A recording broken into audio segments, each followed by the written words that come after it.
Hi, I'm Ben, and this is my podcast where I share interviews, tips, and ideas to help you build a better marketing strategy.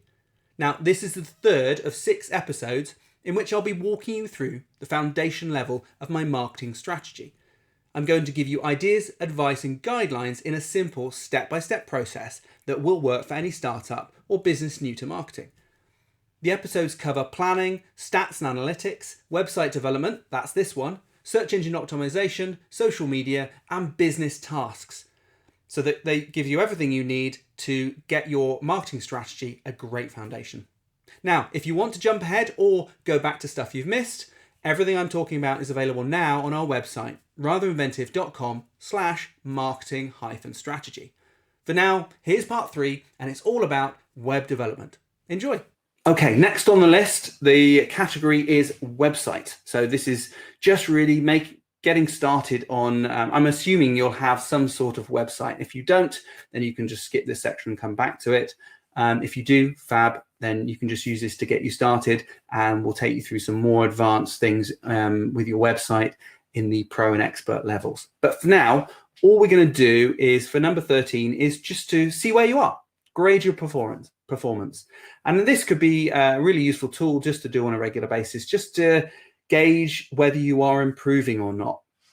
As you get more advanced with optimizing and improving your website, there are better tools out there, but this is just a good place to get you started. So head over to Website Grader from HubSpot. HubSpot is a tool which allows you to manage content and a customer relationship manager. And basically, it's a marketing tool that combines all of that together so you've got a nice marketing funnel process.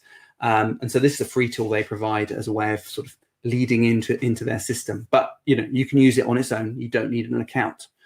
So you head over to the Website Grader and you enter in your website and your email address. It takes a few moments, then it's going to spit out something that looks like this, and it's going to give you a performance level. Oh no, we need to do a little bit of work on our site.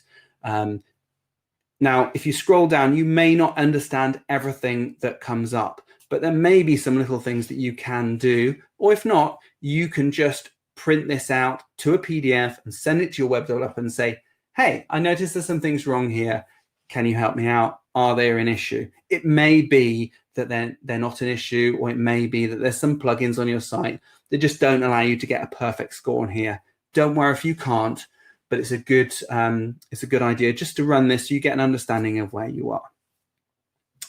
If you do need help throughout all of this, I've also given links to our Inventive People website where you can buy time from someone like me or someone else to help with this sort of stuff if you don't have that, if you don't have a web developer on hand. So that's the first thing to do, sort of understand where your website is right now. Before you make any changes to your website, take a backup. Now, there's different ways to do this depending on how your website is made.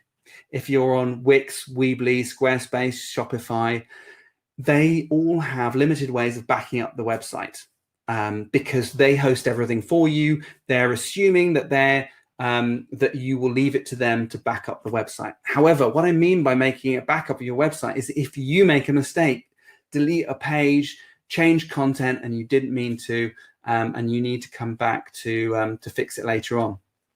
So sometimes they have an export option which allows you to take some of their data off in a text format or maybe an XML format. If all else fails, you can just use in Chrome, you can print a PDF and just print off some of the key pages. So if you need to recreate the content, at least you've got it there to hand, because when we build websites, I find the slowest element is thinking up of what to say. And if you've already done that, you can just copy and paste it into a website quite quickly to rebuild it. If you're hosting the website yourself, maybe you've got a self-hosted WordPress website, perhaps your hosting provider has a backup service already in place. Some hosts, including the one we use, have a snapshot feature, so you can go in and just take like an instant copy of the website and database as it stands, that if you make a big mistake, you can roll back to the previous version. And also, if you can, download a copy of it so you've got it on your computer. should the worst happen. I'm not saying it will, and mostly it doesn't, but you want to make sure you've got a backup. I've got a link on here to a small guide on how to back up your WordPress website to protect it. But if you're using Wix or Squarespace or a site manager like that, you're going to need to find out how they do that.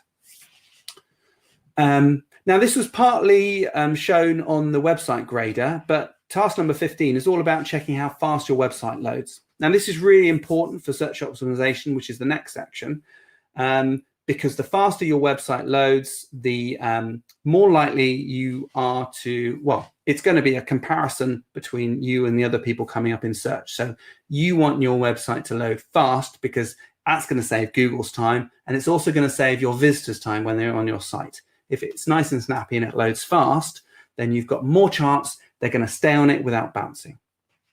So I try and aim with a website to be under 2 seconds. So you can see our performance grades come up at 1.6 seconds. That varies for us. Often we get it down to much less than a second, like 0.5 seconds. So maybe you're having a bad day at the time. But maybe there's some things we could do. Maybe we put a plugin that's actually slowing the site down a little bit. So it just gives you an idea to investigate. But if your website loads in under 2 seconds, don't worry about it for the moment. That's good. That's a good speed. If it's loading in more than 2 seconds, then there are some things you can do. So the key things to look at and just broad advice are make sure all your images are compressed.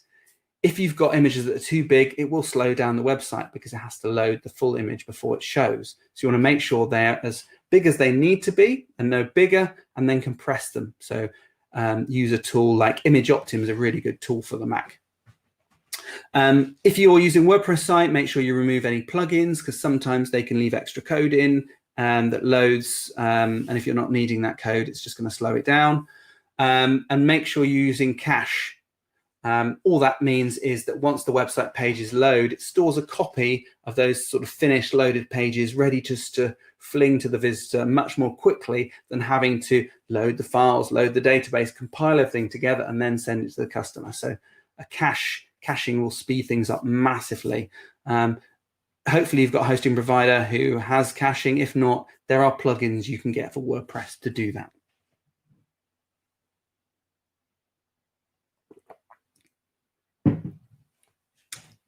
Next on the list is task number 16. So for this, you need to refer back to Google Search Console. Now we've got it set up. We can actually go and make sure there are no errors on the website. Now, I've given an example here that's maybe got a lot of errors just to show how that works. But the errors are usually highlighted in Google Search Console if you go into the coverage section. Often it will highlight them out for you. And in fact, it may even send you an email with those errors as they come up. So it's worth investigating them. And the reason for the errors are maybe the Google crawler has gone around your site and found pages that just don't work. Maybe they're coming up as a 404 or not found error. Maybe you're getting 500 errors, which means the server is having a problem and giving a server error, a 500 error. I don't know what they are. I mean, Google will tell you what the errors are. Maybe you have enough technical nous to fix it, which is great. Maybe you need to go to your host and ask them what's going on. I've often found that some websites, if they're finding it difficult to contact the database server or there's too many sites on a shared hosting service, they come up with 500 errors. So maybe you need to move to a new service hosting provider, or you want to speak to your web developer and say, look, can we get rid of some of these errors? Because they may impact you, your search engine ranking position, because the more errors you've got, the sort of Google might take a dim view on that. It also may be that those pages are key to being indexed. And if they're erroring and they're not coming up, they're not working for Google, then they won't be working for visitors as well. So it's absolutely core that you go into Google Search Console, look at the coverage section and find the errors. There are other things in here. I'm not going to go to them, whether they're valid or excluded. It's just the errors we're focused on right now. What else have we got here? I think the next section would be to check whether you've got all of the relevant bits on your website to make sure you're legal. Now, I've got a great podcast here, so I'm not going to reiterate it too much, but you can watch this podcast. It's not too long. And I talked to Sarah Dixon from the Contract Store, where she goes through what you need to have on your website, whether it's just a regular website or an e-commerce one. But in brief, every website, if they're a business, you need to publicly share your company name, where you're registered, your registered address, and some form of email contact. You also need to say what you are. You're a charity, sole trader. I've given some links to regulations that from the UK to basically give you a bit more detail on that, and a link through to the blog where we've got the whole entire video, although you can watch it here. And it's just a really good primer if you're not sure, because I found a lot of people just don't have some basic details on their website. And you've got to think, it's good to have some core details on your website anyway if people are looking to contact you, which is absolutely key. So do go through and just make sure you've got the key things that you need on your website to make sure that you are legal.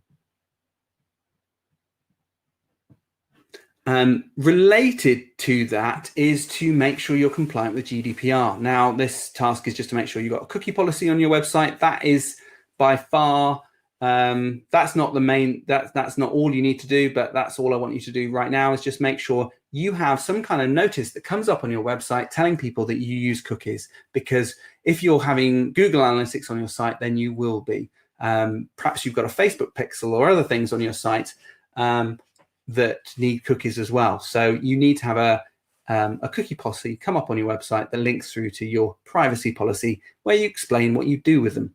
So I've given you a link to the ICO website, which explains about cookies. It's a bit detailed, but it's the technical sort of main canonical reference for cookies, really. Also, we've got a blog post on called Boiling Down the Essentials in GDPR, which I believe Claire wrote, my colleague, talking through the key things you need to look at in GDPR. If you found this podcast interesting, then you might like my marketing club. You can join for free to receive regular tips and advice so you can become more effective in marketing your business. Pro members get access to my live webinars every single month, along with all the previous webinars I've done. It's about 2 years worth now. There's even a podcast version that you can listen to while you walk the dog. You can find out more by visiting ratherinventive.com/club. That's ratherinventive.com/club. Bye for now.